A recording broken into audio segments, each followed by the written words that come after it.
en contra de la violencia de género, que la vamos a perseguir allí donde vaya, a modo policial, y que arramblaremos con ella en todos los sentidos, desde que empieza en el colegio hasta muchas personas que la practican hoy en día en su casa.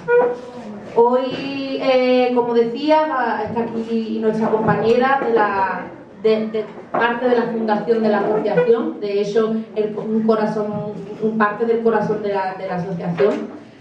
Una parte muy grande, la verdad. Ella es Ifigenia Bueno, todas las conocéis, compañera que además es militante de Izquierda Unida, y nos propusieron desde el SAR, nos dieron la idea de que hablásemos de la mujer en el mundo obrero, porque bueno, hoy el día de la mujer es trabajadora, ¿no? Y la verdad es que decíamos, bueno, ¿a quién podemos traer? Tampoco teníamos muchos medios y no nos damos cuenta de que realmente no hay que buscar fuera, sino de que tenemos especialistas bastante buenas y personas que han trabajado durante toda la vida con mujeres en el mundo del trabajo y que lo pueden hacer incluso mejor que otras personas que traigamos de fuera, ¿no? Sin menospreciar. Entonces, bueno, ella está aquí con nosotros, se ha preparado todo lo bien que sabe hacerlo esta exposición, y un caluroso aplauso para que ella le entre fuerza para empezar.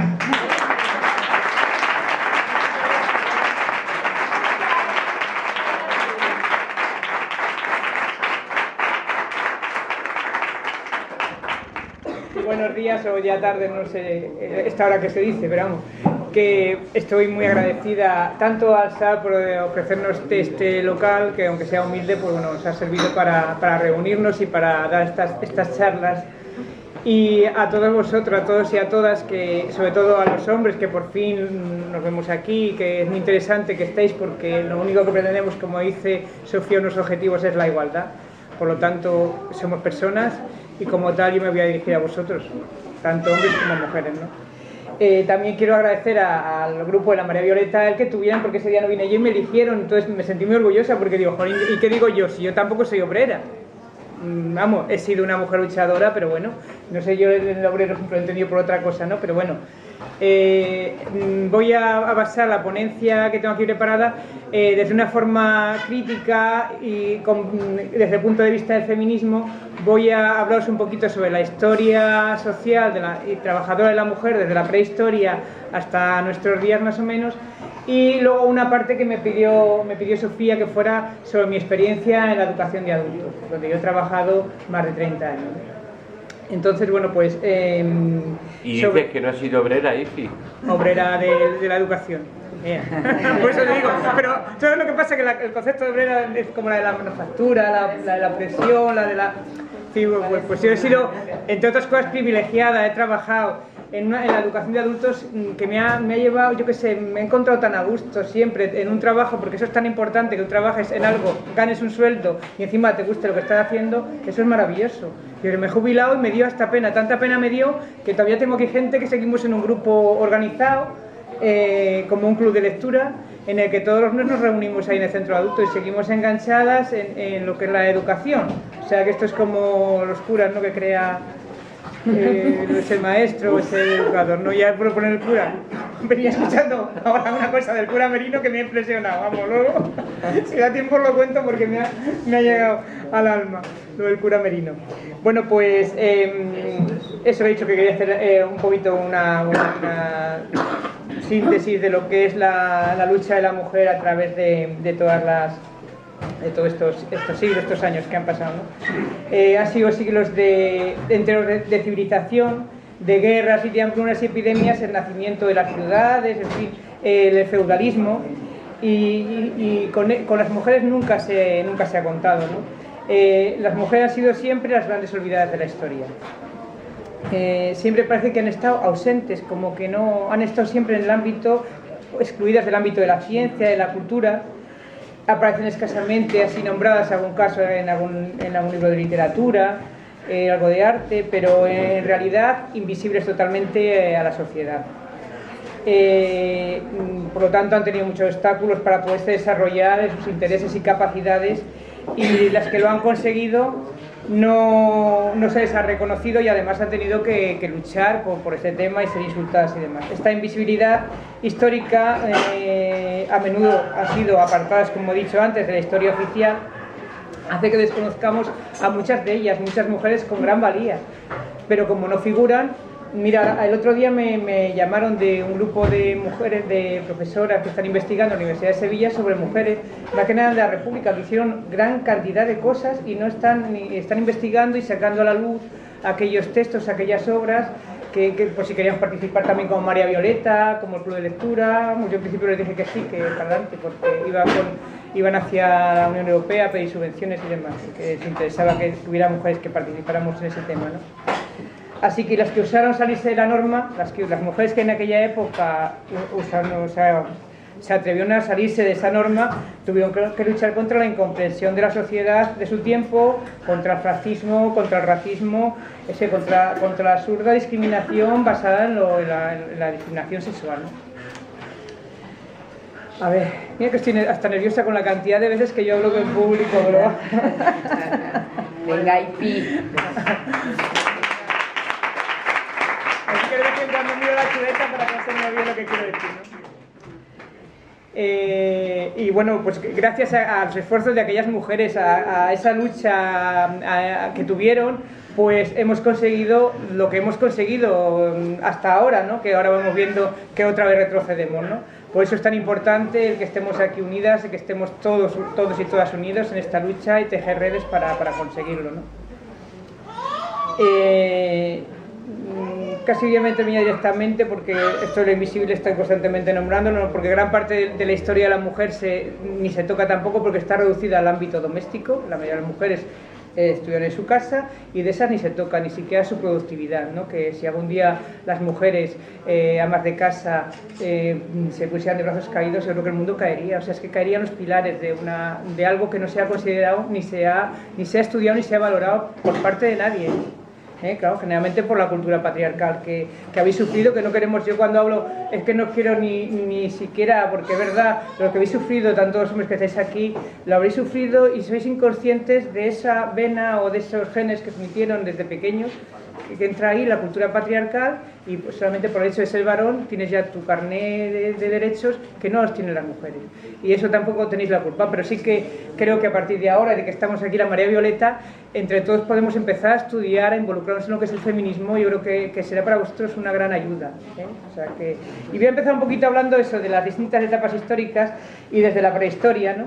Que las mujeres en las sociedades aquellas de caza y recolección, de eso lo sabemos, no hay nada escrito, por eso en la prehistoria no hay nada escrito, simplemente a veces pues la imaginación o por los restos que se han encontrado o demás, pues sabemos que los hombres se dedicaban más bien a la caza, mientras que la mujer se quedaba en el ámbito doméstico, en su cueva o en sus chozas donde tuvieran allí, y se dedicaban más que nada al conocimiento de la flora, a recolectar los frutos y demás. Por eso se cree que las mujeres fueron las que condujeron a las sociedades aquellas antiguas al neolítico, que fue la revolución, fue la parte más importante de la historia de la humanidad, la revolución, cuando el hombre pudo asentarse, el hombre y la mujer pudieron asentarse en un sitio, poder criar sus animales y poder plantar semillas que generaran año tras año pues una cosecha, ¿no? Entonces yo creo que la mujer fue la participa porque era la que conocía aquello. El hombre se iba a cazar y traía la carne y traía lo que fuera para que comieran los suyos, ¿no? Pero la mujer mientras se quedaba allí y buscaba sus huertos, sus cosas, incluso las plantas medicinales, el conocimiento. Parece que todo eso se debe a la mujer, por eso es muy importante también. Ellas fueron también las que horneaban, las que preparan el barro, la cerámica. Todo eso es gracias a ese oficio que nos ha ido llegando, porque sí que hemos encontrado restos, está demostrado, ¿no? Y eso lo hacían las mujeres, ¿no? Incluso cosméticos que preparaban, que son las primeras muestras de lo que era la química, ¿no? Actual, ¿no? Y pasamos ya al Antiguo Egipto, ¿no? En el Antiguo Egipto, que ahí ya tenemos datos escritos, porque eso ya sí que ya parte de la prehistoria, que es que la historia como están en los ámbitos, dependiendo del espacio donde se dio, mientras que en Mesopotamia, en Egipto y demás, estaban ya haciendo códigos. Aquí en España todavía andamos con la piedra sacando en el mismo espacio de tiempo, ¿no? Pues eso es tan complicado cuando hablamos de tiempos, de espacios, ¿no? Pues en Egipto ya las mujeres tenían gran libertad de movimientos, ejercían múltiples oficios, podían andar libres por las calles, que es curioso cuando decimos las cosas, podían andar libres por las calles, ¿no? Compraban y vendían, recibían herencias, tenían acceso a la educación, aunque claro, siempre las campesinas, esas siempre desarrollaron el trabajo más duro. Hablamos siempre de la gente la más como cosmopolita, la que vivía más en las ciudades, ¿no? Dentro del entorno, ¿no? En Mesopotamia, que era la cuna de la civilización, pues las mujeres no estaban sometidas, curiosamente, hoy día sí que están sometidas, en esa época no estaban sometidas al hombre. Incluso en el famoso Código de Leyes de Hammurabi, la mujer disfrutaba de importantes derechos como el poder comprar y vender, tener representación jurídica, testificar libremente. Muchas mujeres actuaron en aquella época de escribas, incluso también tenían importancia las reinas. En aquella época yo de las reinas como que no quiero hablar, ¿sabes? Las reinas las dejamos a un lado. Y luego en Grecia, la experiencia en Grecia, la Grecia clásica ya no es muy positiva, ¿no? Aquí la mujer va perdiendo, o sea que fíjate que a medida que vamos avanzando parece que no. Y aquí ya le he cogido manía yo al filósofo Aristóteles, porque gracias a este hombre ejerció gran influencia en lo que es la Europa medieval y que nos ha llegado a nosotros. Parece que fue este hombre, consideraba a la mujer como un hombre incompleto y débil, un defecto de la naturaleza. Es curioso, o sea, fíjate tú, entonces Aristóteles consideraba eso y ha sido el padre, digamos, de la filosofía de Occidente, con lo cual todo eso pues lo han asumido y eso, pues las mujeres que le faltan cositas, ¿no? Le faltan, una mujer es una parte mal hecha de un hombre, ¿no? Entonces, te da coraje estar en Aristóteles implicaba, claro, entonces la mujer estaba considerada, pues claro, como era un defecto y era un ser que había que proteger, ¿no? Que llevarlo a ayudarle, tenía que estar sometido al varón. Alejado, claro, por supuesto, de la vida pública. Las casaban a las mujeres, también es que es verdad que la edad de vida era muy corta, o sea, a los 30 o 35 años la gente había muerto ya, con lo cual tenían que aprovechar la etapa más fértil de la mujer. A los 14 años las casaban los padres, es decir, con una dote, luego ya pertenecían ya al marido y el marido ya la reducía al ámbito doméstico. Estamos hablando ya de esas mujeres, bueno, en la Grecia de la clase un poquito media, digamos, que cada vez mantenían esclavas para que salían al mercado, ya no tenían salida para nada, se metían en sus habitaciones, que les protegía con sus hijos y demás, y las esclavas, que era todavía mucho peor, eran las que hacían las compras, las que hacían... Vale, entonces, bueno, pues alejadas, por supuesto, nunca tuvieron voto, que la democracia parte de Atenas, pero las mujeres sin voto. Los esclavos que no eran ni personas, ¿no? O sea que eso ya no... Así que las niñas lo que hacían en la educación estaba orientada siempre como función de esposa. Las niñas aprendían a hilar y tejer, lo de siempre, la música y a tocar eso, hasta que se casaban, que se perdía la educación. Ahí era para parir y para criar hijos, nada más. Las mujeres más libres en aquella época eran las prostitutas. Yo, hasta qué alegría ser prostituta, poder ya manejarte en la vida, ¿no? O sea que hasta era bueno ser prostituta en aquella época, ¿no? Estaba muy clara la división en Grecia clásica. El mundo de la política y la libertad estaba reservado solamente para los hombres, como digo, y en la casa era para las mujeres. En alguna parte, sabéis que en Grecia estaba Atenas y estaba Esparta, las ciudades-estados. En Esparta, como los hombres eran más guerreros y tenían que salir fuera, pues las mujeres tenían ciertas libertades. Incluso dice que no se veía mal ni siquiera el adulterio. En momentos en que el hombre estaba mucho tiempo fuera, pues se les perdonaba hasta el adulterio. O sea que, por lo tanto, en Esparta la mujer disfrutaba de un poco más de libertad, ¿no? Y en la época romana, pues las mujeres disfrutaban de mayor libertad que las griegas. Aquí hubo ya un cambio, por lo mejor, ¿no? Pero claro, sé que igual la participación política y la ciudadana vetada totalmente para los hombres. O sea, es que esto es histórico ya, esto venimos arrastrándolo desde siempre, ¿no? Incluso no tenían ni nombre propio, tenían que tener el nombre del padre o del marido. A los 12 años contraían matrimonio, estas eran más jóvenes, sobre los 12 años era cuando contraían matrimonio. Mientras asistían a la escuela pública, las niñas, digamos, la gente del pueblo, otras tenían preceptores, depende de la clase que tuvieran, y la enseñanza pues iba encaminada, como siempre, también a ser buenas esposas. Esa es la educación que hemos tenido hasta hace muy poco, buenas amas de casa, dentro de aquella época, pues igual que ahora, ¿no? A ser buenas esposas y buenas madres, ¿no? Eso, que las griegas tenían prohibida la salida a la calle, las romanas no. Las romanas podían salir libres, aunque iban a acompañar siempre con hombres a algún banquete, a algún festivo, siempre iban con sus hombres, ¿no? Tampoco iban solos. Por supuesto también que era una sociedad de economía esclavista. Como la romana, pues las esclavas tampoco tenían derecho ni valor ninguno, derecho a nada ni valor ninguno. O sea, las mujeres que nacían esclavas, ya olvídate, o sea, esta clase media que normalmente vivía en las ciudades y demás, tenían algún derecho a salir a la calle, a ir a un banquete, pero el que nacía esclavo se moría y eso tenía que ser tremendo, ¿no? Eran frecuentes la anticoncepción y el aborto en aquella época, curiosamente, en Roma, ¿no? Pero claro, están descuidados, como hemos dicho, seguimos hablando de la política, de votar totalmente, para nada. Ya en la Edad Media, fíjate, en la Edad Media en cambio, que es una etapa así que no se conoce mucho, la mujer campesina, claro, trabajaba, como se dice, la campesina pues trabajaba en el campo, ¿no? El papel económico de estas mujeres era muy importante, porque las tareas agrícolas había que colaborar con los hombres, tenían que organizarse, pero también luego les correspondía el doblete, ¿no? Las tareas del hogar. Se ayudaba afuera a recolectar además, pero luego el cuidado de sus hijos y enfermos, la asistencia a los partos, todo eso para la mujer.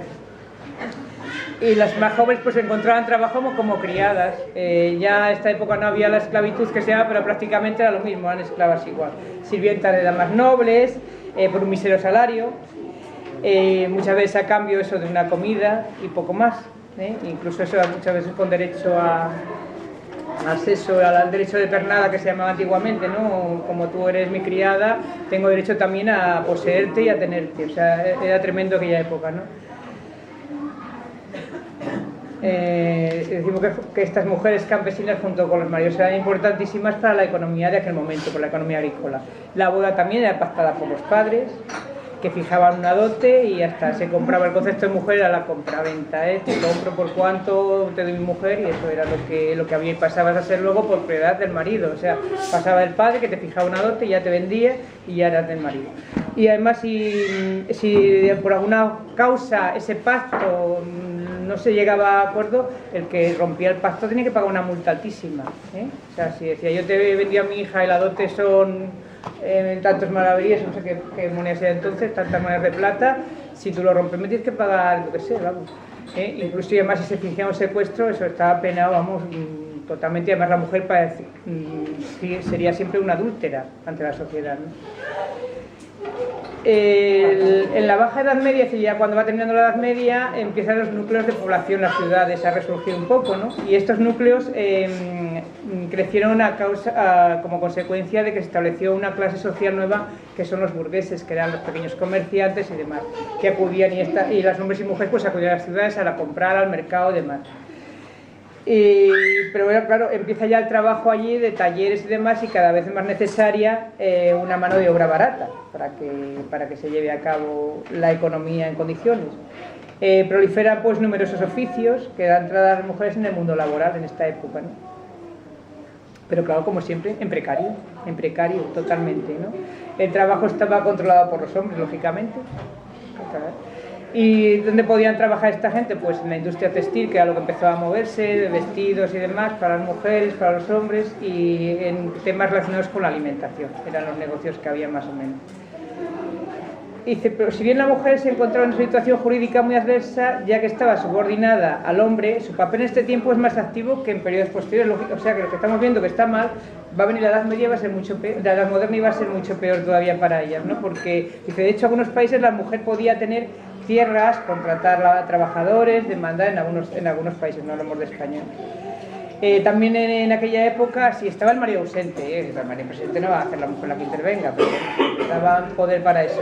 Y luego en esa época también cumplieron un papel muy importante, fueron los conventos, que ahí iban, digamos, destinada siempre una parte de la población, tener una hija era un privilegio, llevarla al convento. Y luego también dieron paso a mucha gente que no tenía dónde comer, y entonces se recogían ahí en los conventos, ¿no?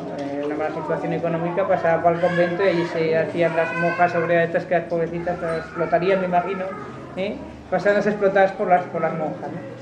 ¿Cómo se llama? La abadesa, La abadesa sería la jefa de aquello. Pues dice que hay algunos autores que creen que el feminismo empieza a finales del siglo XIII, ¿no? Cuando Guillermina de Bohemia planteó crear una iglesia para mujeres. Por ahí empieza. Yo creo que eso no tiene que ver nada con el feminismo, pero bueno, algunos autores lo plantean ahí, cuando ya una mujer en aquel tiempo dice, mira, que también las mujeres queremos participar en la iglesia. Bueno, yo no sé más importancia, pues nada, porque por otra parte pues es una forma de rescatar esa lucha feminista a las predicadoras y a las brujas. En aquella época pues las quemaban, ¿no? Y a pesar de eso, de que esta discriminación femenina era notoria, se les fueron cerrando las puertas de acceso a los gremios. Los gremios eran como los sindicatos de ahora, pues a las mujeres se les fueron cerrando poco a poco, en cuanto fueron reivindicando ya, me imagino que su salario un poco más justo, su comida mejor, lo que fuera, pues ya había que ir cerrando la puerta. Y entonces ya, nada más en caso de ser viudas, o ser las viudas de algunos maestros que eran los importantes en el taller, digamos los jefes de los talleres, se les dejaba algún beneficio. Y si no, pues fue en el siglo XV, por supuesto, en el siglo XV, que ya avanzamos ya dentro de la modernidad, hay una crisis económica, y cuando hay una crisis económica, ya lo estamos viendo, a las mujeres se les acabó ya todas las posibilidades que tuvieran de mejorar, ¿no? Son expulsadas automáticamente de todos los gremios, y se hizo todo posible por impedir que siguieran trabajando. A la casa. Si hubo una ventaja ya en los talleres y demás, cuando viene la crisis económica del siglo XV, cerramos, que trabajen los hombres y las mujeres otra vez al hogar. Esto estamos viendo que es histórico y estamos viéndolo, y que cada vez que hay una crisis, ¿quién pierde? Perdemos todos, pero las mujeres mucho más que los hombres, ¿no?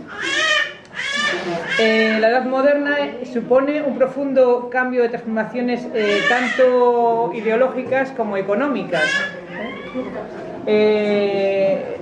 Nos encontramos en una etapa en la que los descubrimientos, no sé si se llaman descubrimientos o conquistas más bien del Nuevo Mundo, pues cambia totalmente el aspecto cultural, ¿no? Hay un encuentro de diferentes culturas. Aumenta el poder del Estado. Si es que en la época moderna en España, que ya, porque muchos habéis visto la serie de Isabel, ¿no? Cómo intentan concentrar el poder digamos, en la realeza, eliminar la nobleza o atraerla hacia la corte, y ser ellos hacia un único Estado fuerte y centralista, ¿no? En ese momento también en la Edad Moderna cambia, digamos, la filosofía de vista del mundo, ¿no? De estar centrados en que Dios en la Edad Media era el centro del mundo, pasa a ser el humanismo, el hombre el centro, pero el hombre, no la mujer, el hombre va a ser el centro del mundo. Así que cambia todo eso, pero a favor del hombre. Ahí la mujer para nada tiene nada que ver. Entonces el hombre sí que empieza con la cultura, con la ciencia, es decir, es el renacer, pero de los varones. El renacer que se llama el renacimiento, pero de los varones.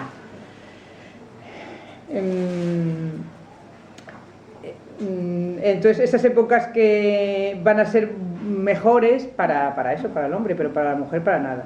No pudieron acceder, claro, a la cultura, a la educación humanista, a estos estados además centralistas y transformadores, dictaron leyes que restringieron aún más todas las posibilidades que podían tener las mujeres. Luego existe también en esta época muy importante que se fundan las universidades, pero claro, también universidades para lo mismo, para los hombres. Es muy importante en cuanto a cultura, y cuando vemos todo esto nunca pensamos que éramos 50%, ¿no? Pues un 50% queda a un lado, mientras que otro 50%, y también dentro de las élites, tiene acceso a ese mundo cultural y a ese mundo de la universidad, ¿no? Patrimonio nada más que del varón. A las mujeres se terminó, la burguesía de aquella época terminó apartándolas incluso de la herencia, que pasa a ser transmitida únicamente al varón o al primogénito el que tuviera herencia. Claro, imagino que la mayoría de la gente no tendría ni herencia, ¿no? Y la mujer pues cada vez más metida en su ámbito familiar, en su casa, a lo mismo. Las mujeres también en esa época, en el siglo XVIII, empiezan los trabajos de puntillas, de bolillos, de encajes, de todo ese mundo que la mujer puede compaginar con su mundo de casa, el doblete. Es decir, hago esto, pero también tengo que hacer lo otro. Siempre la mujer vamos viendo que tiene que doblar, esto ya no viene en los genes. ¿Y qué puedo hacerlo? Esto lo puedo hacer sin salir de mi casa, incluso en horas voy haciendo los bolillos, las puntillas, lo vendo y puedo trajinar un poquito y mejorar mi situación económica, pero a base de esfuerzo y no tener un momento de ocio para ello, ¿no?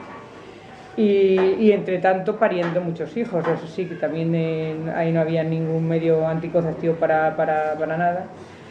Y tenían que participar también entre medias estas mujeres campesinas en las etapas de la época, recolectar, si venía la época de la vendimia, que si había que recoger las mieses del verano, ahí estaban ellas, ¿no? Y la natalidad, como digo, muy alta. Dice que en París 1/3 de los niños en aquella época eran abandonados al nacer o morían, o sea que era tremendo, ¿no? Porque no podían ni tenerlo siquiera, parías y ya estaba, ¿no?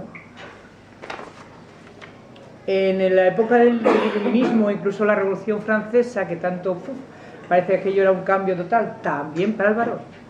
La mujer que se levantó en armas, que se movilizó, la apartaron concretamente de todas las leyes que podían tener que ver nada, ni derecho a sufragio, ni derecho a voto, todo para los hombres, ¿no?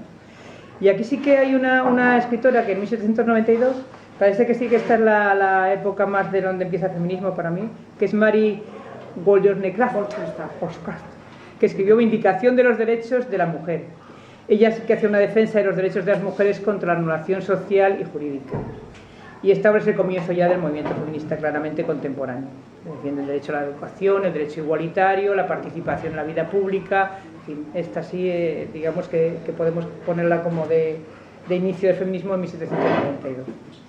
Y en el siglo XIX pues, empieza ya una serie de transformaciones muy profundas en los ámbitos tanto ideológico como económico y en el social, que inciden, claro, de manera esencial en las mujeres. Aparece en Inglaterra el proceso de industrialización, que lanza a las mujeres a meterse en el mundo de la industria, pero ¿en qué condiciones? Habréis visto películas, ¿no?, con sus niños allí trabajando, los niños explotados, jornadas de 16 horas, despidos libres, falta de asistencia sanitaria, hacinamiento, en fin, algo tremendo, ¿no? Siempre dirigido, y mujeres que trabajaban y se esforzaban, dirigidas sobre todo en el ámbito de la confección, pues por oficialas o patronas que eran con voluntad de un hombre, ¿no?, con el coraje de un hombre, que a las que regentaban aquellos talleres y las obligaban a ese trabajo tan tremendo, ¿no? Y las mujeres de clase alta, pues que claro, vivían mejor, se utilizaban a las criadas como signo de distinción. Fue una época, entonces todo el mundo ya trabajaba muchísimas mujeres en el servicio doméstico. Lo mismo, dependiendo de los señores, de horas agotadas, 24 horas trabajando día y noche, por salarios mínimos, incluso eso por la alimentación seguimos igual. También como consecuencia, decíamos, en Grecia también aumenta la prostitución, porque claro, trabajar tanto, no tener dinero, además, eso da pie a que, bueno, pues si puedes trabajar con tu cuerpo y sacas algo más, sobre todo en las grandes ciudades, ¿no? Así que a mediados del siglo XIX el 40% de las mujeres trabajaban en el servicio doméstico. Y la gente más joven de la clase media, y hablamos por ejemplo de Inglaterra, de la clase más media, pues trabajaba como institutriz, como dama de compañía, en fin, en esa época decir que nació el trabajo de enfermera, de esa época viene, ¿no? A lo mejor estoy haciendo mucho rollo. No.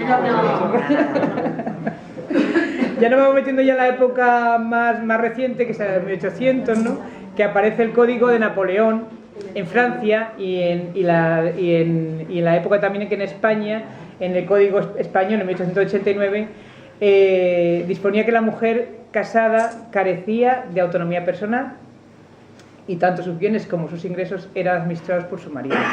Y esto hasta el siglo XX, yo lo he conocido, fíjate yo que voy a ser muy mayor, yo me considero tan mayor, cuando iba con la gente he conocido a mi madre, que tenía que ir a abrir con mi padre una cuenta al banco, no podía abrir ella una cuenta. Sí, no puedo decir que abrir una cuenta para mis cosas, lo que sea, no, tenía que ir acompañada del marido, para cualquier cosa. Vamos, en este caso, me acuerdo que un día Cristina Almeida, que vino a dar una charla, no sé si la viste, y comentó ya que en los años 60 y tantos ya, cerca ya del posfranquismo, ya terminado el franquismo, ella era abogada de presos políticos o de presos y venía de Madrid a Andalucía, creo que vino, y tuvo problemas con el director de la cárcel que no la dejaba entrar, total que ella cogió con un arranque de mujer, fue a denunciar al director de la cárcel por no dejarle acceso a los presos, y no pudo hacer la denuncia porque tenía que tener permiso del marido. O sea que esto estamos hablando de los años ya cerca de los años 70, con lo cual ha sido la historia de las mujeres tremenda, ¿no? Así que los movimientos feministas en el siglo XIX se concentran en conseguir principalmente, no era el acceso igualitario, sino simplemente lo que se movían era por el sufragio universal, es decir, por el derecho a voto de las mujeres, ¿no? Y el camino no fue fácil, claro. En 1848 se reúne en Nueva York la primera convención sobre los derechos de la mujer, que no fue hasta 1920 cuando se consiguió el derecho a voto en Estados Unidos. Y ahora os quiero comentar una cosa que colgó ya, tenemos un grupo en el Facebook, que ahora como esto de las redes no movemos tanto, ¿no? Colgó una historia que yo la había oído ya el año pasado, la escuché, pero nunca la había oído porque además siempre hemos transmitido, nosotros en el Centro de Adultos celebrábamos el Día de la Mujer y transmitíamos aquella historia que nos decían que en el que se celebraba, y vosotros lo habéis oído bien, porque en 1908, el 8 de marzo, un grupo de mujeres que luchaban contra sus derechos sociales y contra un horario y demás, se cerraron en una fábrica de textil de Nueva York y les prendió el dueño un fuego y quemaron 129 personas, murieron ardiendo, y que desde esa fecha se tomó para reivindicar el día 8 de marzo. Bueno, pues aquí está la manipulación histórica que nos han metido como siempre. Es decir, ¿cómo nos manipula la historia o del vencedor de más que hace pues, ¿no? que tú luego transmitas, como ni investigas más, pues fue esa fecha, ¿no? Pues parece que no fue eso, porque incluso ese hecho ocurrió, pero ocurrió en 1911, no en 1908, fue 3 años después, y fue un 25 de marzo, no fue un 8. Entonces parece que esa historia no la organizó la declaración de la ONU en 1975, puso esa referencia, ¿no? Esa fue la referencia. Pero eso parece que viene de otros movimientos más reivindicativos, luchas como por ejemplo en la Unión Soviética, que empezó en 1914, a moverse las mujeres, que fueron las que iban a la Revolución Rusa de 1917. Entonces, claro, y desde esa fecha, es desde cuando se celebra, el 8 de marzo, es desde cuando se celebra realmente el Día de la Mujer Trabajadora. En Rusia lo han celebrado siempre, pero claro, arrastrar que el 8 de marzo se celebra porque grupos de mujeres reivindicativas, quizás revolucionariamente ser revolucionario y provocar una revolución, eso no podía consentirse. Por lo tanto, era más fácil decir que era un grupo de mujeres que pedían igualdad de salario, igualdad tal, ya las quemaron en Nueva York, en fin, era mucho más fácil para Europa admitir eso que no admitir que dentro de Europa había habido mujeres revolucionarias, incluso en Inglaterra igual, que buscaban el voto y demás. En esas fechas se dice que el marzo fue siempre revolucionario, fue más revolucionario hace 2 años, y pues se coge también ese marzo, pero que sepáis que parece ser que los historiadores que han buscado de dónde viene toda esta historia no es la verdad que hemos transmitido. O sea que yo siempre lo he dicho también, esta historia, ¿no? Que pasó el 8 de marzo de 1908 en Nueva York, que se encerraron, bueno, pues desmontado totalmente, ¿no? Como eso, yo estoy también en un grupo que sabéis que también participo, soy la secretaria de la Asociación de Memoria Histórica, desmontando todos los montajes que nos montaron en toda la historia, ¿no? En ello estamos, es decir, que la historia siempre la han hecho los vencedores, los que no querían cambiar la ideología y demás, y querían manipular de alguna manera al ser humano, y nos han contado lo que han querido, y tú pues te lo has tragado. Simplemente, vamos, y de hecho, hasta aquí en Sanlúcar podemos ver que en nuestro archivo del Ducal, ahí tiene la duquesa que hizo una investigación y tiene investigaciones y más cosas que la historia nos las sigue vendiendo como reales, y ahí figura en nuestro archivo, y aquí figura que no fueron ciertas, ¿no? Pero se siguen programando igual y haciendo igual.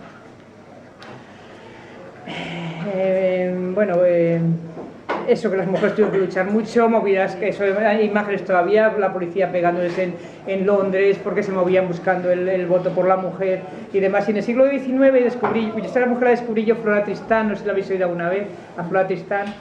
Pues Flora Tristán era la abuela de Gauguin, del pintor Gauguin, sí. Os lo recomiendo que lo leáis. Es un libro que hizo Vargas Llosa que se llama El paraíso en la otra esquina. Si lo podéis leerlo porque es maravilloso.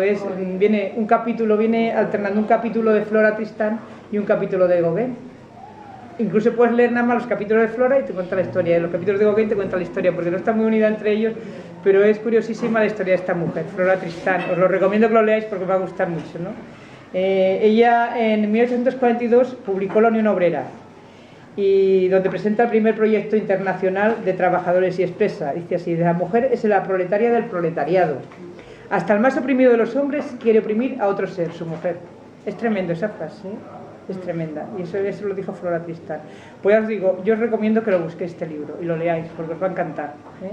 Se llama El paraíso en la otra esquina, de Vargas Llosa, que Vargas Llosa es un hombre más bien de derechas, pero dio en el clavo con este libro. A mí me gustó mucho. ¿Lo habéis leído? No, yo no he leído. Leerlo porque os va a gustar. Y ya entramos en el siglo XX, y claro, esto se caracteriza por la entrega, la incorporación masiva ya de las mujeres al mundo laboral. ¿En qué condiciones vemos? Pero ya las mujeres entran, ¿no? Las 2 guerras mundiales que hubo es un factor desencadenante para que las mujeres entren, porque los hombres se fueron hasta 65 millones de soldados participando en la guerra. Las mujeres quedaron solas, tuvieron que trabajar. Yo hace un par de años, un año y pico, estuve en Londres. Estuvimos en Londres, ¿te acuerdas? Estuve con María José, que me hicimos una visita así rápida en un crucero, y nos dijeron que un puente, ¿te acuerdas, María José? En el puente de Waterloo, lo construyeron las mujeres, porque se quedaron solas. Digo, fíjate las mujeres el poder, un puente de eso, y sin embargo nunca se les reconoció. Incluso el alcalde dice que en aquel momento, cuando lo inauguró, dio las gracias a los hombres. También hubo hombres que participaron, que se quedaron allí, pero mayoritariamente lo hicieron las mujeres. Agradeció a todos los hombres la colaboración que han tenido por ayudar a hacer ese puente. Para nada figura que la mujer hizo aquel puente. Curiosamente, por eso digo que esto estábamos en el siglo ya XX, donde se habían incorporado, por falta de que esos hombres estaban luchando ahí, tuvieron que incorporarse a las mujeres. Cuando los hombres vuelven, las mujeres para casa otra vez, ya no son necesarias, ya pasan a ser ya doncellas, amas de casa y demás. A ver qué más pongo por aquí yo. En esa época ya se imponen las faldas, los cabellos más cortos, todo eso en aquella época. La participación, empieza a participar la mujer en los sindicatos de aquel momento, sindicatos obreros. Y tras la Segunda Guerra Mundial, en los países capitalistas, la mujer representaba 1/3 de los trabajadores, mientras que en el mundo socialista era el 50%, tanto hombres como mujeres. Y allí se decía, que eso lo habéis oído muchas veces, que igual trabajo, igual salario. Esto nació en Rusia, que está tan denostado ahora todo eso del régimen comunista, ¿no? Las mujeres de la Unión Soviética pues se instalaron en todos los sectores de la producción. Y la Europa de la posguerra vio como las mujeres se resistían a abandonar sus trabajos para volver otra vez al mundo. Una vez que habían incorporado al mundo, le dijeron ahora ya, otra vez para casa. Se resistieron, pero tuvieron que al final terminar con esto. Bueno, en lo que comentaba antes de Cristina Almeida, ¿no? Que la mujer en España, pues tuvo que hasta los años 60 y tantos, 70 yo creo, la mujer no podía ni presentarse a un examen, ni matricularse en la universidad, ni abrir una cuenta bancaria, ni solicitar un pasaporte, tenía que ser siempre con permiso del marido. Y eso lo he conocido, así que es que estamos hablando de hace 2 días. Así que el cambio y la lucha que hemos tenido las mujeres para que ahora nos lo vengan a quitar es tremendo. Esa es la lucha de haber conseguido medio lo que hemos conseguido las occidentales. Ojo, que no estamos hablando de todas, por desgracia no han conseguido nada. Ya estamos en 1918, aparecen asociaciones muy importantes de mujeres sufragistas en España, como es la Asociación Nacional de Mujeres Españolas. Sí que habéis oído hablar de Victoria Keny y de Clara Campoamor, ¿no?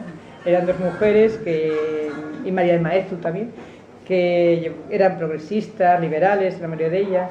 Mantuvieron una actitud discrepante con la Iglesia católica en aquel momento. Incluso algunas lucharon entre ellas. Victoria, que pensaba que pedir el voto por la mujer era darle hacia la derecha más importancia, tuvo una lucha ahí, pero al final Clara Campoamor consiguió que por una minoría, pero se aprobara en la Constitución de 1931 el voto de la mujer en España. Eso es un hecho muy importante porque es a partir de 1931 cuando en España se consigue que la mujer pueda votar.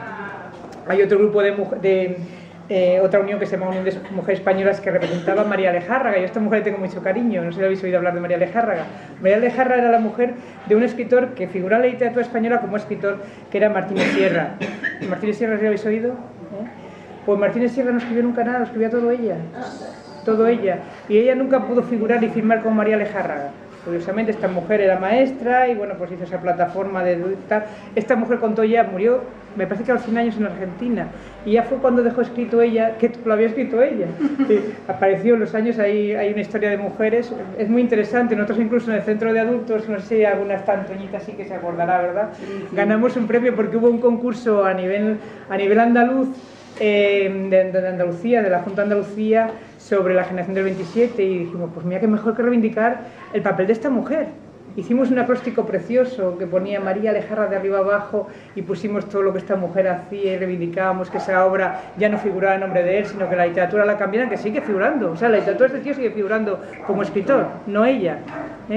Entonces, que se cambiara todos sus papeles, esa historia manipulada, y que esta mujer tuviera visibilidad. Por eso yo le tengo mucho cariño a esta mujer. María Alejárraga. Teresa León, sí, pues también, pero bueno, Teresa León se ha escuchado como escritora, algo, sí, es verdad que fue el papel de Teresa o la mujer de Juan Ramón Jiménez, Genovia Campubrí, que también era la que prácticamente le escribía todo pero el que llevó el genio era él, el genio eran ellos, ¿no? Es una historia de sacar a la luz todas esas mujeres que están silenciadas. Por eso la Universidad de Sevilla está haciendo este tema de sacar a esas mujeres, ¿no?, fuera a la luz y que se les conozca, ¿no?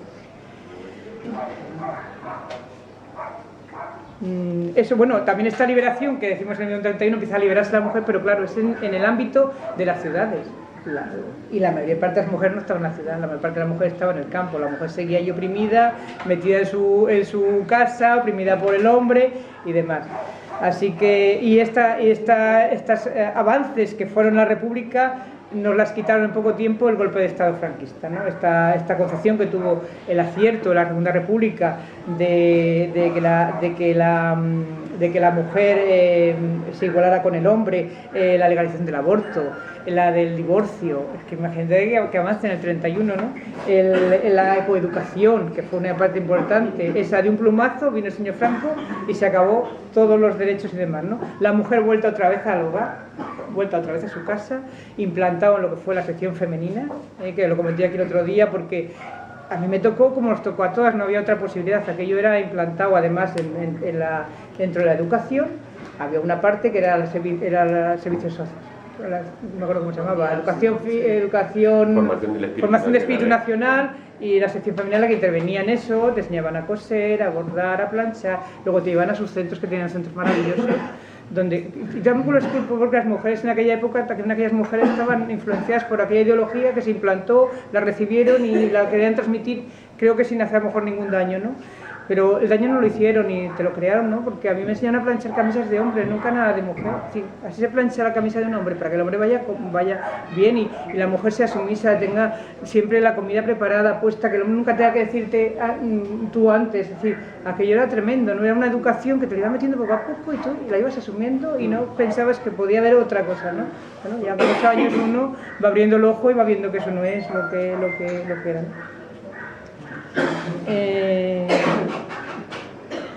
Pero claro, esa semilla que quedaron aquellas mujeres republicanas, esa semilla no cayó muerta, no quedó bajo tierra, pero floreció.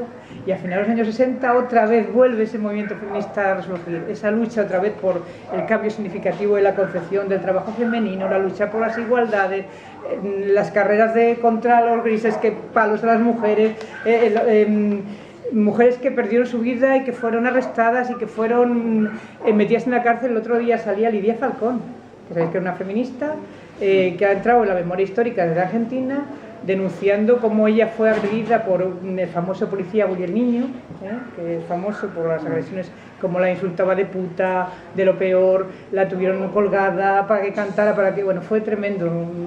Las patadas que le dio patadas en esto, como no vas a parir nunca más en la vida, vas a parir puta, que eres una puta, así. Entonces esta mujer ha denunciado este caso como memoria histórica desde Argentina, porque claro, en España encima no se pueden ni denunciar estas cosas, ¿no? Y nada, pues eso, que desde aquellas mujeres que tanto lucharon hemos podido participar más en política las mujeres, cosas que en el franquismo se puede hacer, como abrir las cuentas, una independencia, una emancipación, la píldora, que fue algo revolucionario para las mujeres, para poder tú planificar tus hijos, ¿no? Lo que tú quieres tener, ¿no? La maternidad pasó a convertirse en algo voluntario, gracias a esos conocimientos sexuales y demás. El acceso a la mujer a la enseñanza secundaria, a la universidad, fue otra de los logros. Y también eso, porque los 80 las mujeres feministas lograron avances de los derechos de las trabajadoras, sueldos más dignos, jornadas reducidas, baja maternal, algún permiso para el padre, que eso no se ha conseguido del todo, y esa lucha, pues gracias a eso hemos disfrutado hasta hace poco, porque yo creo que estábamos para atrás, pues eso, también en la incorporación de la lucha gay, de los gays, que también favoreció esa revolución sexual, ese cambio de concepto de lo que era la familia, ¿no? Que la iglesia y la derecha han denominado la crisis de la familia tradicional, ¿no? Cuando han diversificado y enriquecido, creo, las formas de quererse y de crear y mantener una familia, ¿no? Tan importante, ¿no? Entonces el logro de la lucha feminista no ha sido solo por liberar a las mujeres, los hombres también yo creo que se han beneficiado de este tema, por eso os digo que es tan importante que estéis aquí y que participéis con nosotros, porque también estos triunfos sociales os afectan, ¿no? Porque habéis podido también disfrutar más de la paternidad, ante los hombres, de la educación, de la sensibilidad, de la crianza, del colaborar en el hogar. Eso yo creo que hay que llevarlo pues como algo bueno y positivo para el hombre y para el ser humano, porque en realidad somos iguales, ¿no? Se diferencia nada más la parte sexual, pero el contenido es el mismo, es decir, que nosotros somos igual un hombre que una mujer, ¿no? Entonces, y la sensibilidad que el hombre puede tener, que decir, el hombre, que os han dicho que el hombre no llora, el hombre que tiene que buscar el pan fuera de su casa, pues ahora también a lo mejor lo puede buscar la mujer y tú te puedes quedar en casa, pues no tienes trabajo, sí, es que compartir y no se puede discriminar a que la mujer sea la que quede en casa. Yo creo que busco trabajo y yo creo que eso ya lo han aceptado, que muchos hombres, pues mira, por las circunstancias sociales o por lo que sea, a veces la mujer la que trabaja y el hombre se queda en casa y bueno, pues puede ser tan felices y tan aceptados, ¿no?, socialmente, ¿no? Pero bueno, nos queda mucho por luchar porque todo el mundo sabe que las mujeres tenemos que hacer hasta ahora y seguimos haciendo el doblete este que os digo de jornada laboral, si trabajamos fuera, pero claro, llegamos a casa y lo comentaba y la mayoría, aunque se colabore y demás, sigue siendo la mujer la que lleva para adelante todo y además el sistema capitalista no permite la conciliación familiar, por mucho que quieran, la conciliación familiar no se permite, porque no hay permisos, porque te ponen 50.000 cortapisas, no hay guarderías, no hay nada más para que eso no se pueda permitir, y las mujeres tienen que salir al trabajo y no pueden tener siquiera, yo qué sé, un rato de charla con los compañeros, de tomar un vino aquí porque salen pitando, porque el niño sale al colegio porque tengo que ir un catalán, ¿eh? Sí, pero los hombres tienen más facilidad, no pueden ir a cursos de formación. ¿Por qué? Porque es que el niño sale y tengo que llevarlo a un curso de inglés, luego va a la piscina, luego no sé qué, y luego ya no puedo ir a ningún curso de formación. Y no sé por qué los hombres sí que van a los cursos de formación. Y todo eso se ve en esta historia, ¿no? Y esto estamos hablando de cosas actuales, ¿no? A ver, ¿qué más digo yo? Y luego eso, la invisibilidad de la mujer que está en casa, porque no todo el mundo tiene la suerte de poder trabajar en el mundo laboral cotizando y cobrando un salario, ¿no? Hay mujeres que están excluidas del ámbito doméstico y ese trabajo nunca se ha valorado, ¿no? Y hay un informe del desarrollo humano de 1995 que dice que el trabajo no remunerado supone un total de 16 trillones, estoy hablando del 95 trillones de dólares, un 70% del producto mundial. Es pues indignante la invisibilización de todo este aporte económico, de tiempo y energía de las mujeres en esta sociedad, ¿no? O sea, eso sí, no se ve para nada, ¿no? Y luego nuestra lucha también ha cogido otros derroteros, ¿no? No solamente luchamos por la igualdad, sino también por la violencia de género y los feminicidios. Porque ¿qué que no? Aunque también dicen que hay muchos hombres maltratados, no. Las mujeres son las que están muriendo y por ahí también estamos en esa historia, ¿no? Y luego la violencia machista, las niñas que siguen siendo mutiladas genitalmente, millones de jóvenes que son secuestradas y esclavizadas, ya a nivel mundial es tremendo, ¿no? Las redes de tratas blancas, en fin, ¿no? El analfabetismo, que siempre al más pobre es el que más perjudica, ¿no? Y a medida que avanza la crisis económica y la derecha en los países como España, Alemania, Francia, etcétera, nuestras condiciones de vida van empeorando. Hemos tenido una época que parecía que aquello iba bien y además y han conseguido además que en aquella época que parecía que todo iba bien, consiguieran que las mujeres se quitaran conciencia de mujer, los hombres igual, y aquello pasotismo ya se vive y no se tiene conciencia de lucha ni de nada, ¿no? Y un ejemplo de ello pues es el retroceso que hemos tenido, que fue cuando empezamos el movimiento, que salimos a la calle con las pancartas contra el aborto y demás, con la ley de Gallardón, una ley que ya estaba más o menos consensuada y que más o menos la gente estaba tranquila y disfrutando de aquella ley, que pues ya no te obligaban a utilizar el aborto. Pues viene este hombre y dice que mete los rosarios en los ovarios y que aquello se va, vamos. Fue tal movimiento antes de ayer que vimos el tren de la libertad, que nos lo puso Carmen, fue emocionante y maravilloso. Me gusta que lo habéis visto, porque eso no salió en la televisión, que la televisión es la que vende, no nos salieron. Ese movimiento en París, en Madrid, moviéndose las mujeres, pero millones de mujeres, miles, yo no sé, ya no sé contar, ¿no? Aquí una masa de mujeres pidiendo, hombre, que tuvo que dimitir el tío, es que no le queda más remedio. Y es duro que un tío dimita a un ministro, ministra por esto que dimitió. Han conseguido al final que una parte por quedar bien con el electorado, lo de las menores de 16 y 17 años que tengan que tener permiso paternal, que eso es otra putada para la gente que no puede tener permiso paternal, así que además que son las mínimas, pero a esas niñas las va a aceptar, porque no van a poder abortar y pueden ir directas a la muerte, ¿no? Hacerse los abortos clandestinos y demás. Y nada, pues que seguimos celebrando el día 8 de marzo a nivel mundial, desde Tajir, Seoul, Damasco, todo Estados Unidos, América Latina, África, todos los países celebran hoy el día 8 de marzo para exigir la igualdad, la libertad y los derechos fundamentales de las mujeres, ¿no? Y sobre todo para conocer también de las mujeres asesinadas y de las víctimas de género, ¿no? Y ahora quiero entrar más en, bueno, y pensar eso, que esta lucha no la podemos llevarla solas, tenemos que llevarla hombres y mujeres conjuntamente, es una lucha global. y hay que afrontarla y hacer pactos entre mujeres, redes entre nosotras, extender toda esta historia de la filosofía, y yo creo que la María Violeta, que ha nacido para esto, tiene que hacerlo, ¿no? Tiene que hacerlo y de alguna forma jugar ese papel de educar y demás, y que poco a poco, porque nos estamos educando también nosotras, ¿verdad? Nosotros traemos, mira, hemos salido un libro, un cuento para niños, ¿verdad?, sobre cómo la sexualidad y demás para niñas, y bueno, pues nos vamos educando también poco a poco. Yo os animo a que participéis porque siempre se aprenden cosas, ¿no? Yo os voy a contar un poco mi experiencia en la educación de personas adultas, ¿no? Yo empecé a trabajar, ya te digo, trabajé durante 30 años, en el año 83 empecé a trabajar yo en lo que fue la educación de adultos, y os digo cómo surgió aquello. Fue un programa que no me gusta hablar del PSOE porque no somos muy amigos, pero en aquella época el PSOE, el Partido Socialista, llevaba en su programa, que fue que ganó las elecciones en el 82, Felipe González, ¿no? Llevaba en su programa la alfabetización de adultos para Andalucía, sobre todo como una parte estrella del programa, ¿no? Y sí que se cumplió después, pues que ha cumplido el PSOE, se cumplió bien con creces, ¿no? Entonces se creó un programa de adultos desde la Junta de Andalucía, eso como una deuda social que se debía con aquellas personas, sobre todo que en Andalucía no tuvieron el acceso a la educación, pues porque muchos tenían que subsistir. Si no tenías todas las necesidades básicas cubiertas, como la alimentación, la vivienda o el vestido, tú no podías dedicarte a ello. Hemos oído cosas espeluznantes en la educación de adultos, espeluznantes, de mujeres que llegaban allí que decían, bueno, yo incluso hasta podía haber ido a la escuela. Y dice, pero ¿cómo iba yo? Si nada más tenía unas zapatillas rotas y un vestido que me tenía que dar mi madre por la noche, a poner por la mañana. Y dice yo, ¿cómo iba a ir? Las niñas iban vestidas y arregladas a los colegios, yo no podía ir allí. Entonces, claro, no iban, no podían ir. Y buscaban la vida sirviendo, limpiando, y estamos hablando de gente de mi edad, eran de mi edad, que yo lloraba con ellas. Yo lloraba muchísimo con las mujeres cuando me contaban sus historias, ¿no? Tan espeluznantes de vida, de tener tanta hambre, tanta necesidad de morirse, de que sus padres les pegaban, su madre le pegaba una paliza para que no llorara por hambre, ¿no? Y ir caliente ya a la cama, y decía, ya, así lloras ya y llorando, te duermes ya más tranquila, y aquello era tremendo, las cosas que me han contado, ¿no? Entonces, bueno, había una tasa de analfabetismo en aquella época en Andalucía de un 13%, sobre todo aumentando en mujeres mayores de 30 años, ¿no? Y en las zonas rurales todavía mucho más.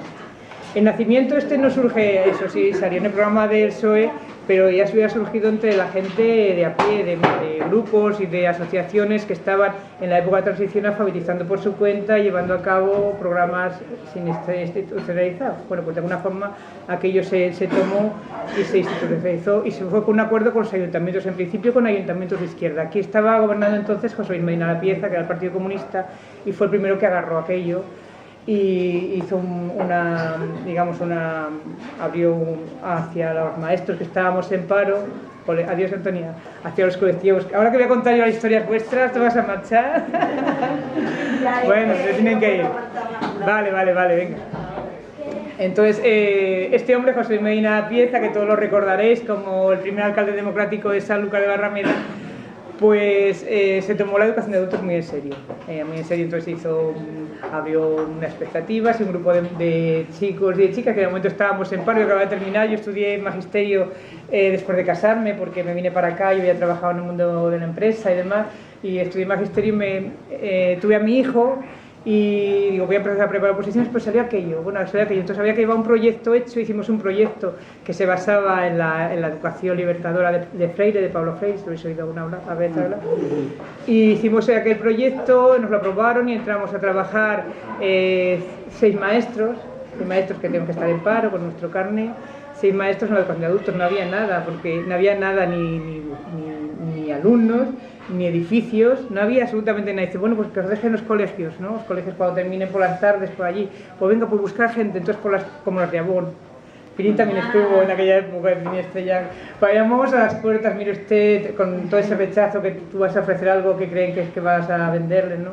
Que mira que vamos a montar la educación de adultos, que queremos enseñar, usted sabe, no, yo no tuve, yo no.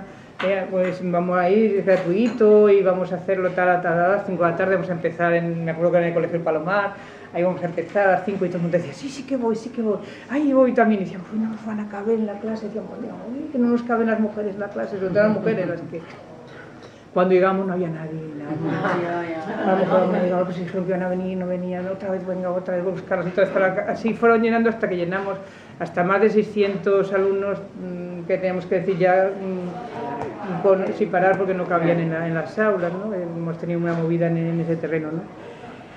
Y bueno, empezamos siempre, eso os digo, con lo que fue la alfabetización de adultos, de adultas más bien, porque lo que iban a las clases eran las mujeres, que deben tener esa oportunidad. Y sí es que diferenciamos porque los hombres como que tenían esa parte social de ir a los bares y demás abierta, es decir, tener su tiempo de ocio, mientras que las mujeres se habían metido allí a criar sus hijos, la mayoría habían ya ido creciendo sus hijos, se tenían más libertad, pero no habían perdido las amistades, no tienen amigas, o sea, se quedan mujeres que no tienen amigas, entonces cuando llegan allí encuentran gente que las va a escuchar, se van a escuchar entre ellas, personas que les van a ayudar, ya no es solamente el que fueron a aprender a leer y escribir, que también es importante para ellas, pero yo luego analizando digo, si no ni aprender a escribir, esta mujer lo que necesitaba era otra cosa, ¿no? Que tampoco se lo daba a los centros de tercera edad, se la dábamos allí, que las movilizábamos, las llevábamos de excursión, le enseñábamos talleres, hicimos cantidad de cosas, enseñamos incluso cómo camuflar y cómo engañar a los maridos, porque claro, es que era tremendo, no era tremendo, muchas mujeres llegaban, ¿qué traéis ahí? Se ha luchado mucho porque mantenerlo, pero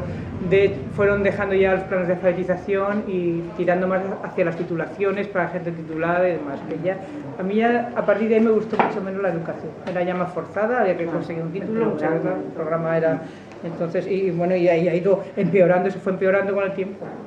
Bueno, conseguimos, es verdad, ya te digo, la educación de adultos, como por medida enseguida busco, mira que necesitamos centros, que no podemos estar en los colegios porque unos problemas tremendos con los directores del Palomar, por ejemplo, a mí me daba hasta patadas en la puerta, el Alioli, que era el famoso director dentro de allí, me decía, ¡pum!, abría la puerta, como vais a tirar las papelas a las mujeres, que eran señoras tan buenas, vamos, que dice que tiramos las papelas por la noche y volcábamos todos los papeles en el suelo. Digo, vamos a ver, de qué cabeza cabe, que a lo mejor los niños llegaban por la mañana, estas papelas las volcaban ellos, ¿no?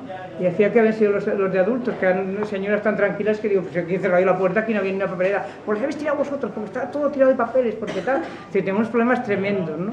Y ahora nos dejó entrar, ahora sí y ahora no. Total que consiguieron buscaros un centro, que fue en el Cabo Noval, el primer centro, no, en el Cerro Falón, el primer centro que tuvimos, y luego en el Cabo Noval nos dejamos los dos, y ya luego pues fueron, que ahora está el grupo ecologista, y estás tú ahora en La Borraja, allí fue el primer centro que tuvimos, luego ya lo dejamos porque nos dieron ya el Instituto Barrameda, eso ya ha sido más reciente, y ahí hubo muchos problemas, ahí nos pusimos qué contentos con despachos, con un salón que nunca habíamos tenido y soñado, qué bonito salón, un año nos duró, vino el Ángel Ojeda, el de los cursos famosos, y nos lo quitaron, nos lo arrebataron, o sea que aquí se montaron los cursos por cojones y no había más, y quitamos, y por más que luchamos, por favor, que la primera vez que tenemos después de casi 30 años luchando, tenemos un salón, no hubo forma, aquí lo destrozaron, nos cortaron, quitaron el salón y ya quedamos en el salón, esa fue la historia, ¿no? Bueno, pues estas mujeres, que venían, te digo, que venían de la sección femenina, la mayoría educadas eso, pues todavía tengo mujeres que me dicen, sí que me acuerdo cuando tú me decías, que va a correr la cortina y no limpie los cristales, y a la calle, decía, que lo hago, que yo sigo haciendo, que yo ya digo, si a lo mejor yo vi todo con la cortina, y es verdad, porque hay mujeres que vivían, vamos, de alguna forma me han contado cosas de limpieza que hacían, incluso una decía que la cama no ponía mantas por no estropear entre las mantas, ella las guardaba en el altillo y por la noche, cuando se iba a acostar ponía la manta, por la mañana quitaba manta y la volvía a guardar, y tenía la casa y vivían nada más que expresamente dedicadas a esa historia, ¿no? Y nada, pues eso, que venían orientadas muchas veces por los médicos, porque venían diagnosticadas del alma, como digo yo, diagnosticadas de la enfermedad del alma, que era la depresión y la soledad. Encontraron allí ese nido vacío, que muchas tenían, porque ya los hijos habían ido, además se encontraban vacías y encontraron allí en aquella movida. Fue algo muy bonito el educar en la educación permanente, aparte de enseñarlas a leer y escribir. Luego tuvimos grupos que participamos en muchos premios, como os he dicho, el de María de Járraga, luego nos dieron premios de consumo el Ministerio de Salud, el primer premio de salud a varios años, iba yo con los alumnos a Madrid a recoger los premios, con la ministra y demás, bueno, aquí hemos montado unas historias importantes, ¿no? Y ahora mismo pues sigo con el grupo que hicimos del Club de Lectura Mar de Leva, que también ahí tengo gente que está en el grupo que ya es diferente, porque ya son gente que tiene otro nivel, leemos libros, comentamos, traemos escritores, hemos traído escritores, pues te puedo decir de la categoría de Almudena Grandes, de Benjamín Prado, muchas visitas actividades, ¿no? De Eduardo Mendicuti, Maruja Torres, en fin, que han venido y que incluso Almudena Grandes nos hizo un artículo en El País muy bonito sobre el Club de Lectura Mar de Leva. Y para ellas pues, fue una satisfacción muy grande el tenerlo, ¿no? El premio ese de la Junta de Andalucía, para Andalucía, que fue para San Lucas, para el Centro de Adultos. Y han desarrollado eso, pues valores, hemos enseñado a aprender la tolerancia, la coeducación, trabajar en cooperativas y todo eso, y también ahora sigue haciendo esa labor la Asociación Massagué, que Juana está aquí, que es la tesorera de la asociación, y también está haciendo una gran labor en ese terreno, ¿no? En terreno de talleres y demás, para que las mujeres se encuentren, si no por otros medios, pues por ahí, encuentran las TIC, lo que es la alfabetización informática, talleres de la lectura, como hemos dicho, de corte y confección, que esos se siguen manteniendo porque las mujeres te lo piden. Yo siempre he estado en contra, porque es que está el trabajo a las mujeres, trabajo y quebraderos de cabeza cortando y haciendo confección, pero bueno, les gusta y se sigue manteniendo, ¿no? Entonces he conocido eso, mujeres muy curtidas por la vida, luchadoras, valientes, y que me han enseñado mucho a mí como persona, no solamente yo lo que les he aportado a ellas, sino que me han aportado a mí. Y eso todo, nada más la conclusión que quiero decir con esto es que las políticas de austeridad están dándonos caña para atrás, y que tenemos que luchar, que tenemos que tejer redes, tanto hombres como mujeres, para continuar para adelante por la lucha por la igualdad, y que la revolución, si no es feminista, no será nunca revolución. Así que muchas gracias por vuestra atención.